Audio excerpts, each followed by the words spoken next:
Schizophrenia का इलाज क्या होता है? दोस्तों, मैं आपका दोस्त डॉक्टर ज्ञान झा आप सभी का स्वागत करता हूं मनोचिकित्सा क्लिनिक जबलपुर में।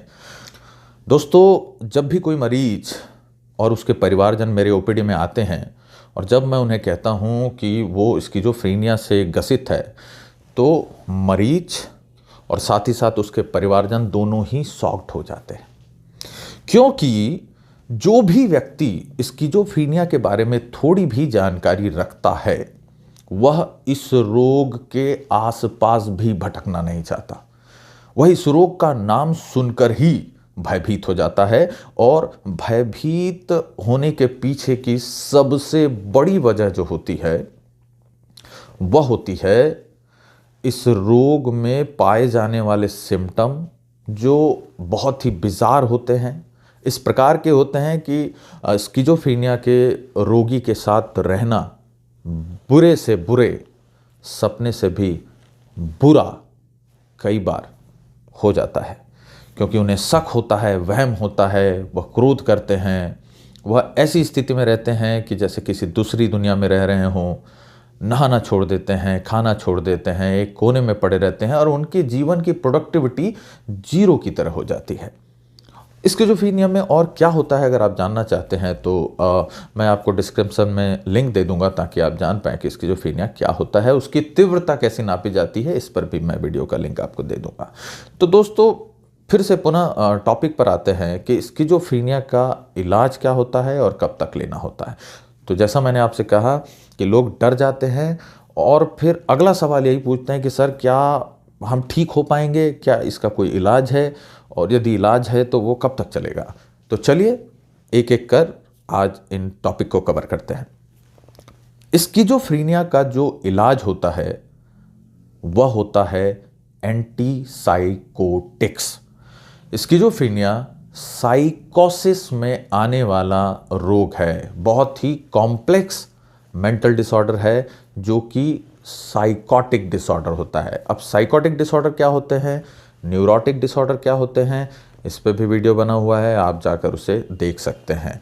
अगर बहुत ही छोटे तरीके से मैं आपको समझाना चाहूँ तो साइकोटिक डिसऑर्डर वो डिसऑर्डर होते हैं जिसमें मरीज यह एक्सेप्ट नहीं करता कि उसे किसी किस्म की कोई बीमारी है। मानसिक बीमारी है तो बहुत दूर की बात है, वह यह भी एक्सेप्ट नहीं करता कि उससे किसी किस्म की बीमारी है और वह एक अलग ही दुनिया में रहता है जिसके वास्तविक जीवन से कोई टच नहीं होता, उसकी बातों में कोई तुक नहीं होता, बहुत ही बेतुकी बातें होती हैं।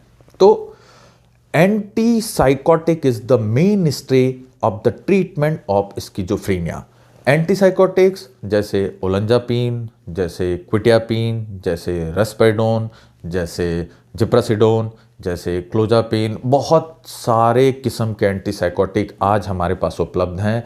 पेशेंट के सिम्टम प्रोफाइल के अकॉर्डिंग है, उसको किस किस्म के लक्षण आ रहे हैं, उसको डिल्यूजन्स आ रहे हैं, उसको निगेटिव सिम्टम्स आ रहे हैं, उसमें डिप्रेसिव सिम्टम्स ज़्यादा आ रहे हैं, ये सारे सिम्टम प्रोफाइल के अकॉर्डिंगली हम साइकियाट्रिस्ट एंटीसाइकोटिक का चयन करते हैं कि कौन सा एंटीसाइकोटिक इस स्किज़ोफ्रेनिक के लिए सबसे बेहतर साबित होगा।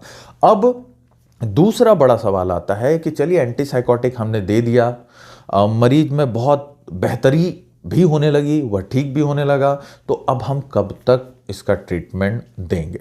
तो जो एंटीसाइकोटिक का ट्रीटमेंट होता है वह स्किज़ोफ्रेनिया के पेशेंट में बहुत अलग अलग मनोचिकित्सक अलग अलग इलाज अवधि निर्धारित करते हैं। अगर फर्स्ट एपिसोड ऑफ साइकोसिस आया हो, मतलब मरीज अभी आया, पहली बार ही साइकोसिस का अटैक आया है, स्किज़ोफ्रेनिया की डायग्नोसिस बनी है, तो 1 वर्ष से 3 वर्ष के बीच आपको एंटीसाइकोटिक अधिकतर साइकियाट्रिस्ट चलाते हैं। और अगर इस एंटीसाइकोटिक के चलते हुए भी आपके लक्षण में उतार चढ़ाव आते हैं, डिप आता है, लक्षण और बुरे होने लगते हैं, खराब होने लगते हैं, तो कई बार एंटीसाइकोटिक की मात्रा बढ़ाई जाती है, अन्य एंटीसाइकोटिक्स को भी ट्रीटमेंट में ऐड ऑन किया जाता है और इसकी बहुत बड़ी संभावना होती है कि आपका एंटीसाइकोटिक आपको जीवन भर लेना पड़े।